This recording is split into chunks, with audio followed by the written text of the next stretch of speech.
Architecture of 8086, or what is the internal structure, or how does 8086 look like what are the registers, how are they arranged, we will see in this video. So mainly 8086 is divided into two parts. First is the BIU or bus interface unit, and second one will be our EU or execution unit. In bus interface unit we have the interface or the memory address that will have the address lines through which the data and address can go. So we have 16 bits of data and 20 bits of address. So this is our memory address and data bus interface. Then we have our internal data bus. The internal data bus, these are connected. Then we have the address converter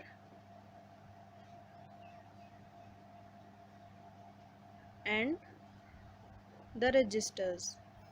What are the registers present here? Segment registers and the IP register. Segment registers are code segment, data segment, extra segment and stack segment.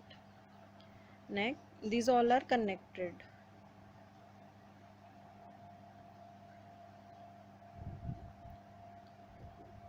Then we have here instruction byte queue. What is the work of instruction byte queue? We will see.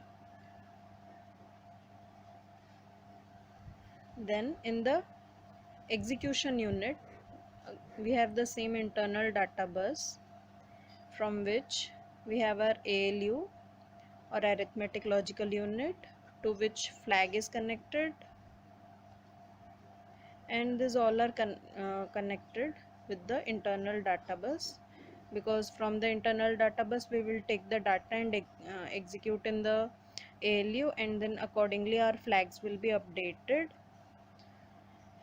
Here we also have our registers, the GPRs, then pointers, and then indices or the index registers. Index registers are SI and DI, source and destination. We have total 3 pointer registers and one of them is here, so we have now only 2 pointer registers, stack pointer and base pointer. Then the 4 GPRs, AX, BX, CX and DX. And from the instruction byte queue we have the decoding unit, which will decode the instructions, and also the timing and control diagram. So this is a rough diagram. We can get this diagram from anywhere in the internet.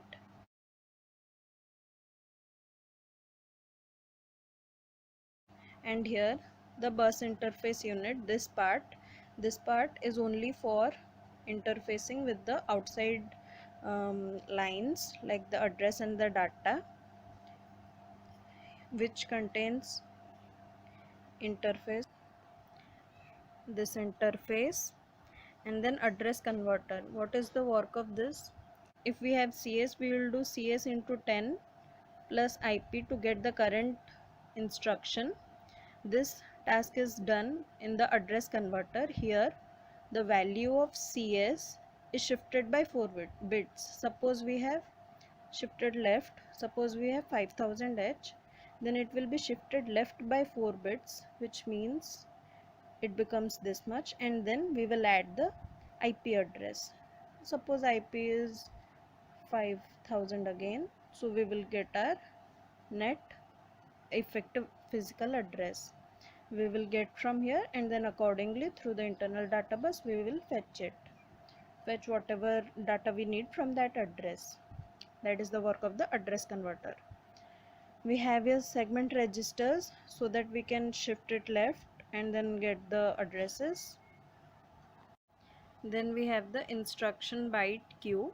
What this does, now this the size is 6 bytes. It will fetch 6 instructions or instructions of size 6 bytes, and it will keep here. From here the decoding unit will take 1 bytes and it will start decoding. So interface, bus address, segment registers plus IP. What are the functions of bus interface unit? External operations such as instruction fetching, read or write data to or from memory or input output devices, IO ports. So this interface is responsible, it will fetch the instructions as well as the data. Data can be fetched, either it can be fetched or can be written to or from the memory, whatever memory devices we have, or the input output devices. Then instruction queuing, it is a FIFO, that is first in first out, FIFO based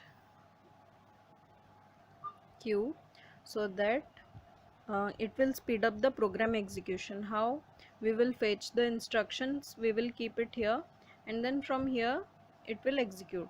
While executing, it can again fetch the instruction simultaneously, so as for which these two independent units are speeding up the execution time, speeding up the execution process, for which these two independent structures are there, and this process is known as pipelining. In pipelining, there are two different parts, independent parts, and they can run parallelly, simultaneously, so that it can speed up the execution process. Then comes the EU, this part.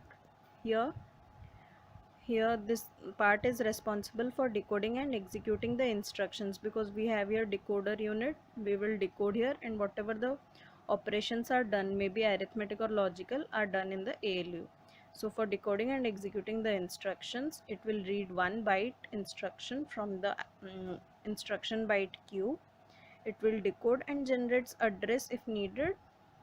Whatever address is required, it will fetch, and then it will start the operation. This part is completely isolated from the external world, that is via this interface only of bus interface unit. Execution unit accesses the outside world, else no.